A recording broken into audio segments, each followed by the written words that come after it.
Alright, so we've got to turn up to this Worcester. It's a bit of an emergency, this one was. It was absolutely peeing out.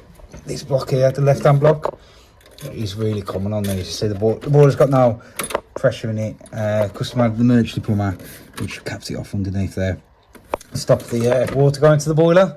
So yeah, we're going to have to take that out and get the new one in. How many times as a plumber have you been out to a job and thought to yourself, if this was done right the first time, I wouldn't be here. This wouldn't be costing the customer money. It's exactly what we've got in this week's episode. I've been following on from the Cowboys. We've also got a couple of Worcesters in there. One of them I think is older than me and we've got to try and repair it. The other one was a follow-on when the customer had an emergency call out from another company, but you won't believe how much they charge. Stick around till the end to find out how much. I want you all to do me a massive favour though. If you've seen 2 or more of my episodes and you haven't subscribed, press the button. It would really help me out. So yeah, make sure you're subscribed. If you've got any questions, drop them in the comments. I'll do my best to answer them. If you like the video, make sure you give it a thumbs up. So yeah, let's take a look at this week's jobbing episode. So what you do with these blocks, disconnect your hot, obviously turn it all off, drain it down. Disconnect your hot here. So you can just disconnect the nut, swing it out of the way. Same on the return. Take the clip out the bypass, just there, just pulls it out. There's one screw there that holds it onto the subframe, and there's another screw. Everything's in the way, but it's just there, which holds onto the plate. Once all that's off, you can undo this. Now this here, be careful, these go brittle, but you do just squeeze them together and turn them, and it disconnects it.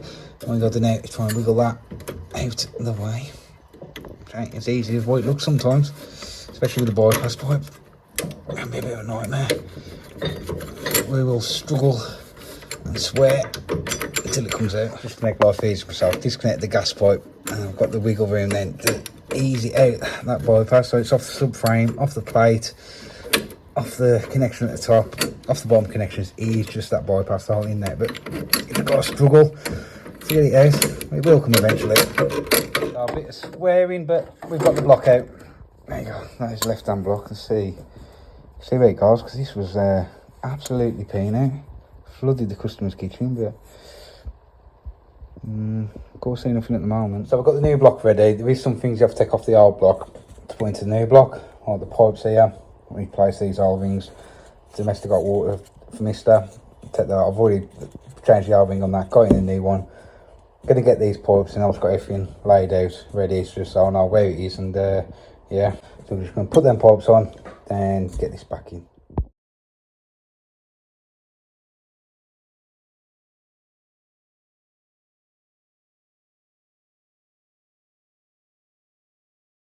That's all set up now, ready to go. It's got the plate seals there. What I normally do is put some grease on, then put the seal in and some more grease, so it just makes it a little bit sticky.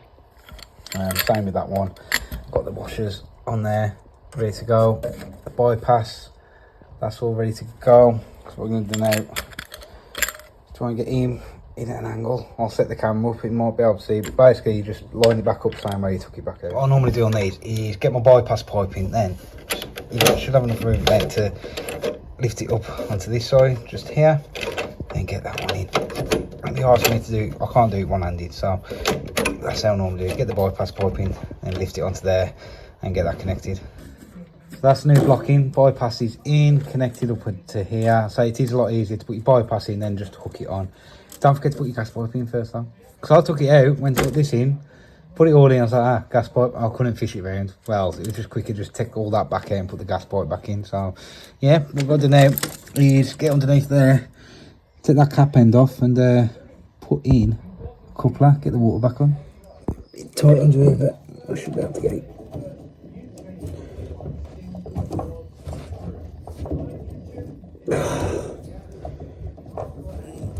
It's too tight. That's just temporary, that is, because they're actually having a new boiler now. I want a new boiler put in, so that's just temporary. Get the water back on, and then we can test the boiler. Right, there we go. Water's all back on. Boiler is topped up with pressure. Hopefully none of the water's gone inside the board or anything. The hive's just going to stay like that for now, because obviously the cupboard's been took out, so there's no way to put it. So yeah, let's pair it on and see what happens. Boiler's all done, it's all fixed, but I was just having a problem getting the case on. This screw come out of line. You see that one's come out of line? What you do is get your screwdriver down the back of it and just pop it to the left. Same with this one. So if I do it one-handed to show you, it is rather fiddly though, trying to record and do it. But yeah, what you do, get the screwdriver down the back of there, and you just drop it on the floor. You just pop it to the left, and it'll just line that back up, so it'll make it easy now for me to get the case back on. There we go, that is the boiler all back together, all working for the customer. They've got heating, they've got hot water. Happy days. Another one saved for now, but I'm going to get this replaced now. I think it's about the 4th time I've had to repair this, so yeah, customer wants a shot of it now. So that's working for now, so we'll be back to replace it. So I've got Worcester 280. What's happening in this one is when you put the heating on, it's just going around the boiler. It's not getting warm. Hot water's absolutely fine. As soon as you put the heating on, this diverter is supposed to move, and it's doing nothing. It's just sitting there. So it's something to do with the diverter, but it's obsolete. You cannot get that part no more. But we're going to attempt to repair. Hopefully it'll work. So what should happen is when you get a heating demand, this 2-port should open up A to B, but at the moment it's just not moving at all. It's just going round the secondary, the heat exchanger for the hot water. So they've got no heating. Can't get to that screw, so I'm going to have to smash it out. Alright, brute force has got that out, so I'm going to undo that now. Right, nice and easy to get that motor out. This is what I think it is, a synchro motor. So it's 2 screws either side, and it should just come out. Well, the whole lot's come out, but what we do now is try a new motor, see if that will work. Okay, so I haven't got any of these spade bits on the van, but I just want to try it, so I'm going to get some straight connectors and just connect that onto there. I mean, it's going to look like Frankenstein, but it should work. Okay, so I just use a couple of Wago connectors in there just to give it a try. Now I've got the new sync one on. What should happen now? You can put the heating on. That little black lever should move down. Yeah, pop the heating on, yeah. Well, this customer's going to pop the heating on. And just put the torch on. Look at that. There you go, can you see it moving? So the black lever now is moving down. And that should now, when the boiler fires up, bring the heating on. Let's see what happens. Probably see better now. That lever's all the way down there. That's the heating position. If I turn this off and you watch that lever, so it just go all the way up now into the hot water position now. So it just works basically like a normal 2-port. It does. That's been on there about 10-15 minutes and it stayed on, which is a lot more than what I did before. Before, when you was putting the heating on, it would just cut off after about a minute. So yeah, that's another old boy saved. How long that one's got left is until something goes that I can't repair, but for now, that's all done. Alright, so a nice bread and butter job on this one. This is a glowworm. The customer says it's been leaking, so I've got the bowl there, and I'm close for inspection. Is that O-ring there? So yeah, we're going to do drain the boiler and get it replaced. Yeah, let's get to it. It's nice and easy to drain these down. Just an 8mm spanner onto there, and we can undo that. Get it drained out.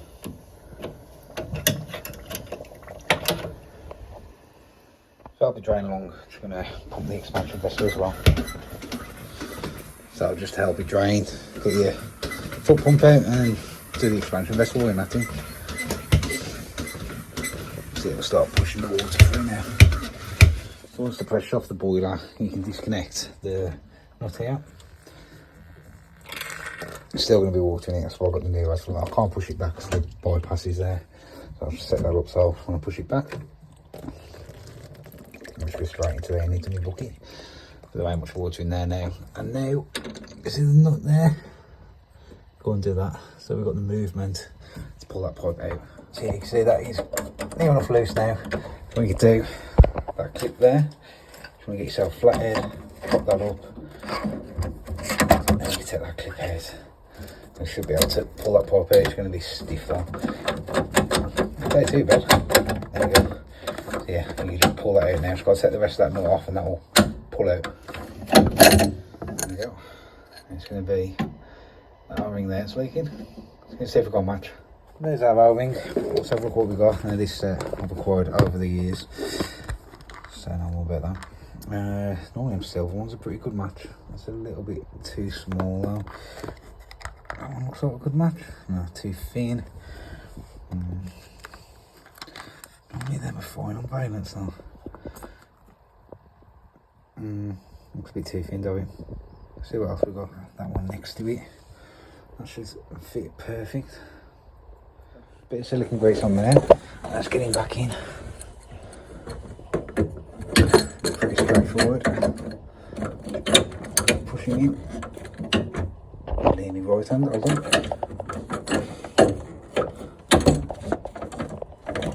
There we go. So yeah, you'll know when that's in because when you go to put the clip on, it should go straight through. And if it isn't in, it won't go through. So that's in there. Underneath there, that could be fed back through and tighten back up with the back nut.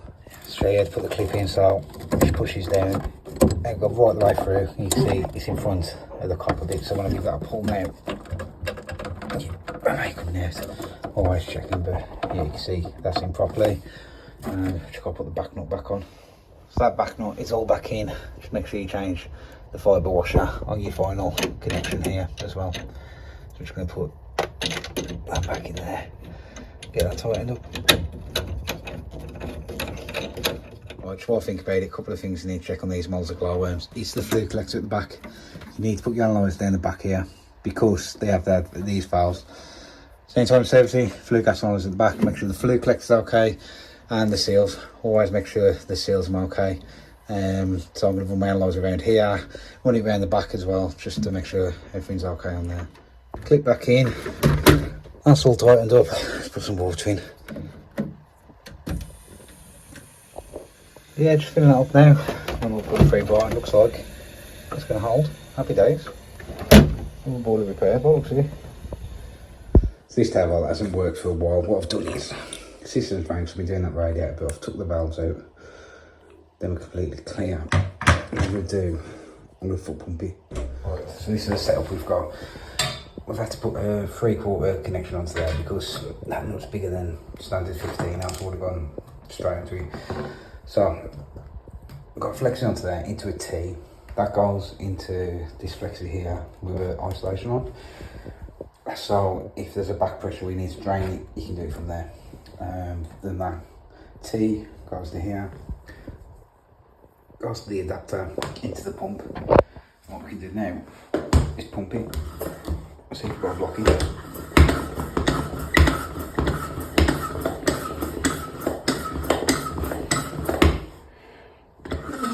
There's no blockage on that side. Let's try that side. Same process again. Just put it on that side, make sure the valve's open. That's locked off.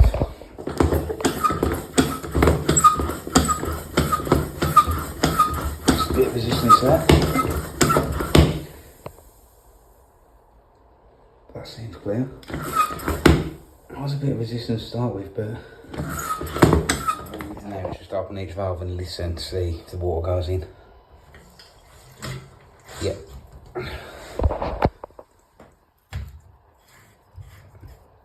No.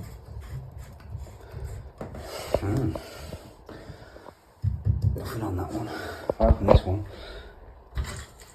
you can hear it. That one's fully open. Nothing. What's this? In the air coming out.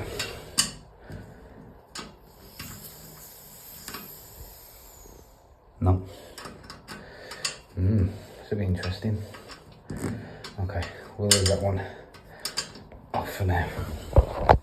Come back to it and I'll finish off this rad. Alright, so I've just took that off. And just slowly open that.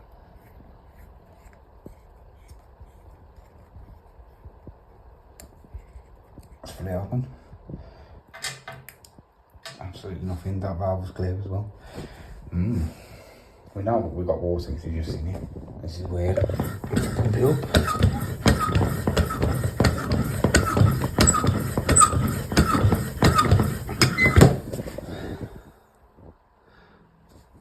Yeah, so it's holding the pressure.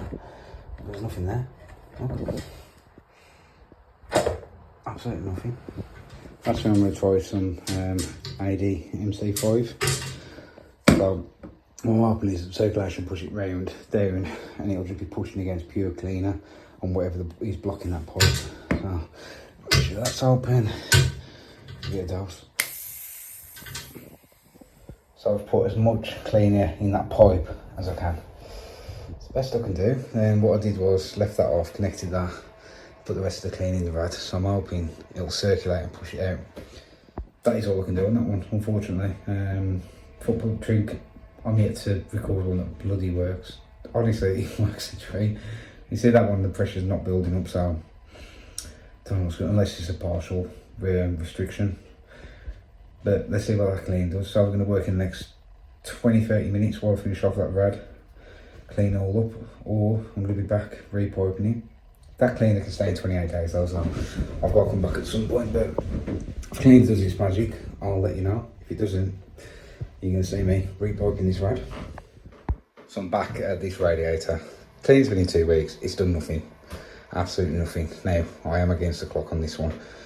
So, what I did first, got the flooring up on the landing, cut the pipe here, just check there was any blockages there, which there wasn't. So I'm going to have to connect that back up. But, yeah, things took it unexpected turn, so I've had to get up the bathroom floor. Because I knew that pipe there was fine, so I had to see what was going on underneath here. And what was going on was these flexible connectors. Now, them are connected like that and like that.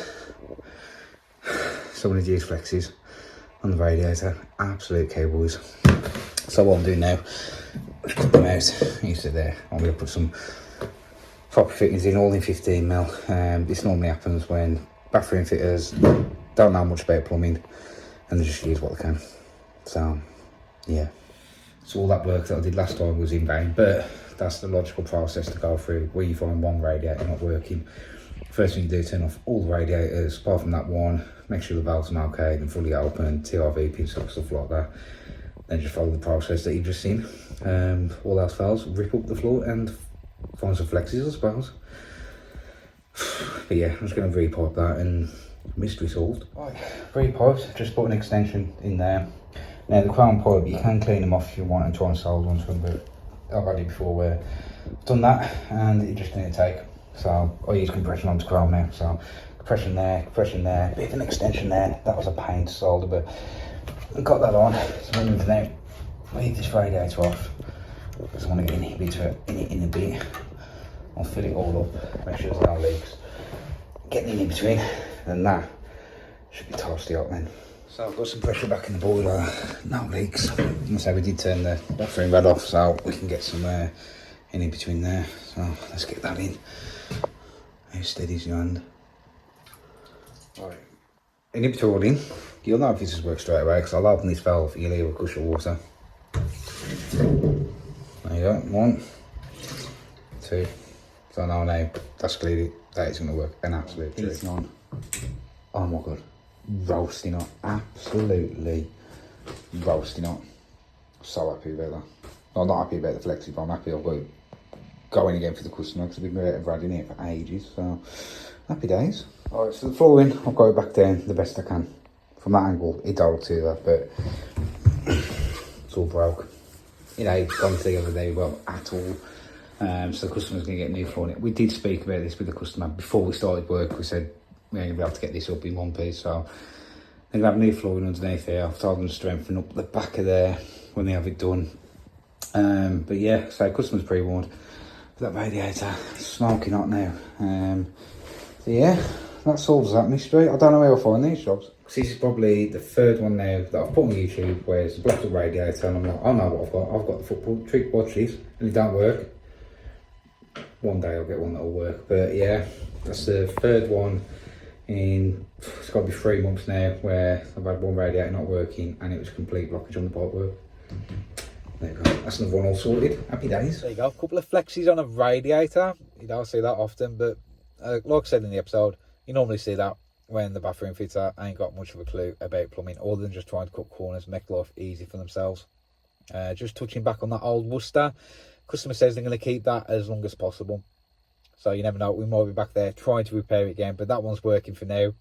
The other Worcester, now the customer had actually had emergency repair company. You won't believe how much they tried to charge. You won't.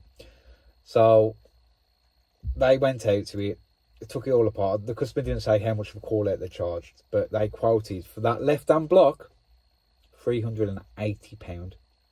Right. Granted, it's emergency, but I think it's like a £25-30 part. It's here, £380. And they took the condensate trap out, and they turned around to the customer. The condensate trap in the van, they says, "Do you want me to put this back?" He's like, "Well, yeah, you took it out." And he's like, "Yeah, it's £40 if you want me to put that back." Wow. So yeah, I said to him, I said, "Look, I want to use that company again. It just seems like they're charging you for every little thing they took out." But yeah, anyway, hope you enjoyed this week's episode. I want to thank you again all for your support. I really, really appreciate it. Catch you on the next one.